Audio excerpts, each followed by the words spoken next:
Hey guys, my name is Tom, and welcome back to another devlog for my still unnamed multiplayer pirate game. In case you're new here, or you simply don't know because I haven't talked about it in a while, my idea for this project is that it's set in the Age of Sail, with the added twist that all the Greek myths aren't actually myths. You'll play as a pirate in a world of gods, monsters, and heroes, fighting to survive while amassing loot and resources. I'd like to include some resource gathering aspects, but I don't want this to turn into a fully fledged survival game, and I'll definitely be adding some sort of item-based progression. However, a lot of things are still very much up in the air, so if you've got any ideas or suggestions, leave them in the comments below. Currently I'm working alone on this project, and for the time being it will probably stay that way, but at some point I will definitely be looking into bringing others onto the team to speed up development. I'm hoping to get a very early closed beta out within the next few months, although we'll see how that goes. Anyways, in this devlog my main priority is to get some kind of grappling hook working, which you'll be able to use for increased mobility, boarding ships, and probably reeling other boats in closer as well. I'd also like to finally make the holes in ships visible because that's long overdue. It's Wednesday evening, and today has been a really busy day, so this will be a quick progress update, but I managed to get decals working. Since the universal render pipeline currently doesn't have built-in decal support, I'm using this decal shader by NiloCAD. It was pretty easy to set up, although initially I had an issue where the texture was being stretched in a really weird way. It turns out that I just had to rotate the cube a bit so that it faced the surface I wanted the texture to be projected onto. Who knew that reading setup instructions could be a good idea? It's Friday afternoon, and the holes in ships are now visible. I made some really beautiful hole textures, and I love how they... Wait. No, hold on, this is the wrong texture. Here we go. Even though I threw this texture together over the course of about 5 minutes, it actually doesn't look that bad. Anyways, whenever a cannonball collides with a ship, it finds the nearest point where a hole can exist, and it increases the damage level for that hole. There are currently 3 hole sizes, and the larger the hole, the more water it lets in. Crazy, right? This is working well, although I think the ship still fills up much too quickly, so I'll have to play around with those values some more. Since I finished off the 0.1.0 column of my Trello board on Friday, it's time to move on to the 0.2.0 column, which means grappling hooks. My idea is that you'll be able to use these in the traditional grappling hook sense to grab onto things and then swing on the rope for increased mobility, but potentially also to reel in other ships when close enough. There's 2 different ways I could implement grappling hooks. Either I use a raycast to shoot the hook, or I use a physical projectile that is shot and then attaches to whatever it collides with. Using a raycast would be a bit simpler, but it would mean that if you're looking directly at an object at the moment that you shoot the grappling hook, it will definitely attach. There's not really any timing involved, and it wouldn't require much skill. If I use a physical projectile, you would need to account for its travel time plus any momentum you've got. Basically, you'd have to lead the shot. This would be more realistic, but grappling something like another ship's mast, which is quite a thin target, while both ships are moving, would require a lot of skill and practice. Considering that landing such a shot with the grappling hook could potentially allow you to board enemy boats, I think making grappling hooks overly easy to use might be a bad idea. Typically, the only way to get aboard would be to use the ladders on the sides of the boat, which I actually still need to attach, but those are easily defended. If you do get on board, you can drop the ship's anchor, which could potentially put the opposing crew in a really vulnerable position, so I think using a physics-based solution for grappling hooks is the way to go, even if it's just for the higher skill cap. That being said, having a raycast-based grappling hook might be more fun to use, but the only way to find out is to try it, so I'm going to see how it feels in a test project.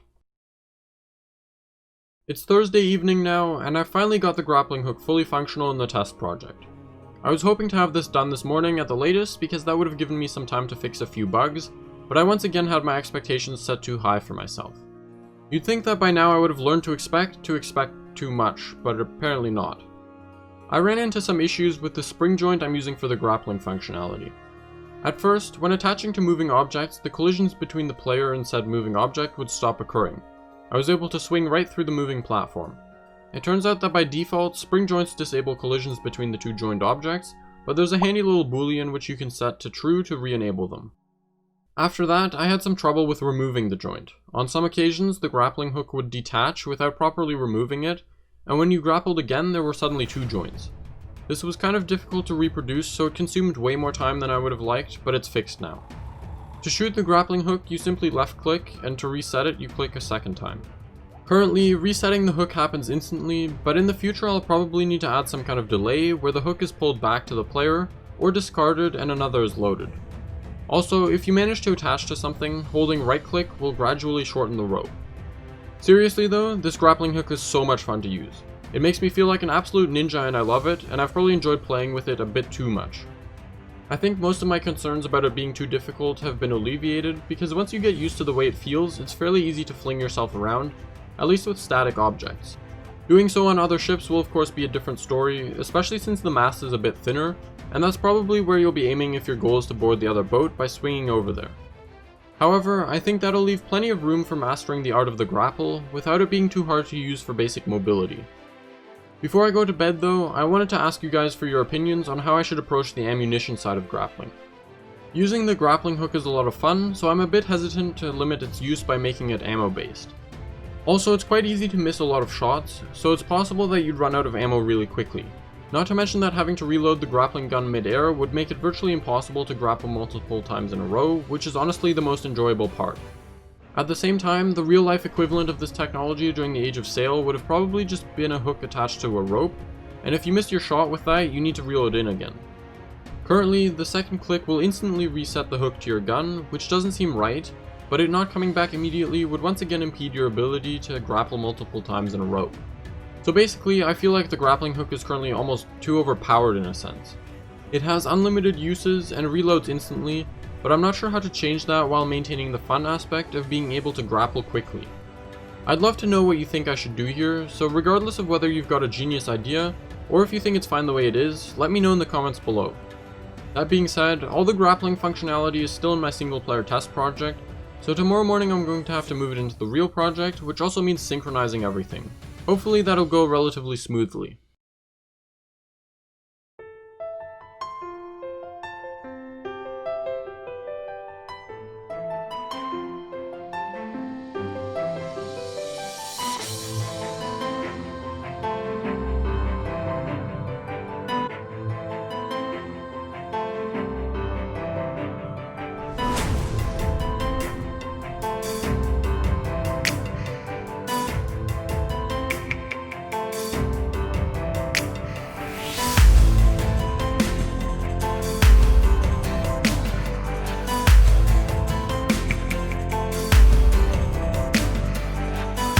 So for the past few hours, I've been moving all the grappling functionality into the multiplayer project, and I think I'm finished now. I did run into a very strange issue at one point where one of my scripts was being disabled for no reason, and I'm still not sure why that was happening, but besides that, I guess you could say it was pretty smooth sailing. I haven't tested it with multiple clients yet, so it's possible that there's some stuff which I overlooked and therefore isn't visually synchronized, but all the functionality works quite nicely. Swinging around on boats is awesome, and I'm so happy I've got this working. That being said, there are still a few things I'm going to need to work out. For instance, when the hook attaches to the ship will often rotate, while the hook's anchor point seems to stay in the same position. I'm not sure if this is the spring joint's fault, or if it's something I overlooked, but it definitely can't stay this way. Also, the rope that's attached to the hook is currently just a line renderer, and it goes right through any objects that are between the hook and the player. This both looks and feels wrong, but I'm not entirely sure what to do about it. Creating realistic rope physics that would allow the rope to collide with and wrap around objects is kind of out of the question, since it would probably be quite performance intensive compared to the benefit it provides, and it would be difficult to efficiently synchronize over the network. What I could do is repeatedly check if the rope is intersecting with anything, and if it is, I could simply move the point where the grappling hook is attached. This might look a bit strange, and it's obviously not a realistic solution, but I think it might be a decent compromise.